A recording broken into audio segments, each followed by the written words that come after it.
So now we're going to be talking about types of components. First, I'm going to delete this because we are not going to need it.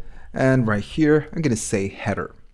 So whenever you work with React, you have two main types of components. You have a functional component or a class-based component. So the difference is what you want to do with this. That's the main difference. And at this point, this header is just a function. It might receive some arguments, we will do that later, but for now, it's the function returning some JSX, something really basic. So it's returning some static data. That's good. So this is a functional component. This component, the functional components, doesn't care much what happens with the rest of the components. It doesn't care what happens with index or what happens with news list or whatever. It's just returning some data, some JSX.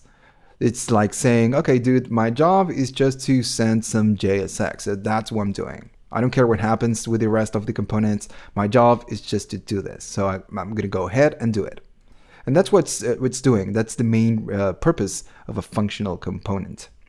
So in the other hand, you have the class-based components. These components are a little bit more complex. They have the ability to know what is happening on the application. And they could have a record or maybe a record of data that could be changing inside our application. Don't worry, we're going to do that a lot. So for example, our header is going to be real simple. We will have a logo and an input to search and filter the news. So I'm going to write it right now. We're going to have, instead of a div, we're going to have header, just like that. Let me change it right here, header. And this header is going to have a logo. So I'm going to say div and, just logo, whatever. For now, it's just really simple. And then we can have an input. So this input, and let me add the type, which is going to be text. And we see everything is good, logo and the input text. So whenever we type something inside this input, let me make this bigger. Whenever we type a keyword right here, this header is going to connect to the news list. And it's going to try to search and use a post with the same keyword in the title. So if we type MBA right here, just MBA, we're going to catch this value, go to the database, and render that news inside news list. So this header needs a way to connect with the rest of the application. So again, we need to do something else right here. This must be a class-based component because it needs to know what happens. There are ways to create a functional components and emulate that. But for now, we're going to need to change this to a class-based component. How do we do it? First, I'm going to delete this. We are not going to need it for now. And I'm going to leave this just like it is. So now, to create a class-based component, we can start with the keyword class. So this class, it's going to need a name. So we can use the same name, header. And the creating a class header is just like doing var header. If you come from the ES5 world, it's kind of creating an object. Of course, they are not the same. We have a lot of more features with classes, but it's just like creating an object. So we are creating a class with the name of header, and we enclose everything inside curly braces. That's the first part. Okay. So now the header, this class header, needs to connect with the React application. So what we need to do extends, and then space, and we need to invoke React, the React we have on top. And this React has a method that is going to be called component. So we're going to say component. Okay. So whenever you use a class, you need to use the render method, just like we did right here with the render. It's kind of different anyways. So to use the render method, we need to, again, enclose everything inside render. So we're going to say render, open and close, and then inside curly braces, we're going to put the whole content that we want to render. So again, it's first we use the method render, then we return something, and it's going to be some JSX. So again, if you come from the ES5 world, this is like just like creating a constructor function and creating a method that is going to be render, and then this one is going to be equal to a function, just like that is going to return some content, something really dumb.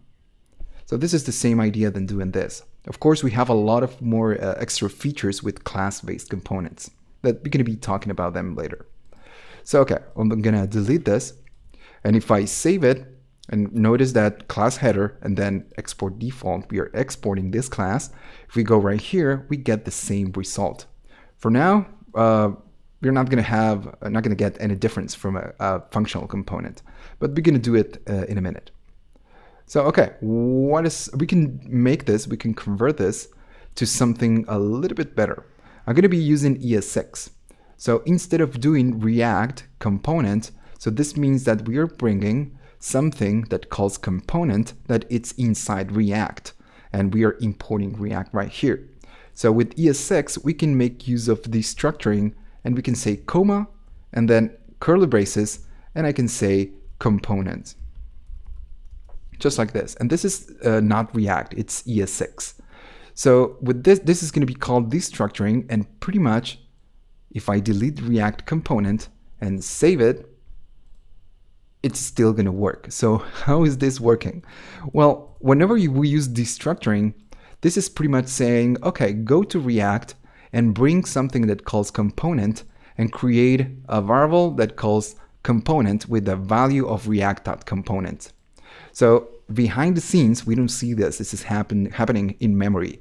It's entering to React and it's saying, okay, graph react.component and create a variable. So it's doing a variable that calls component, something like that, and this one is going to be equal to react, let me make it right, react.component.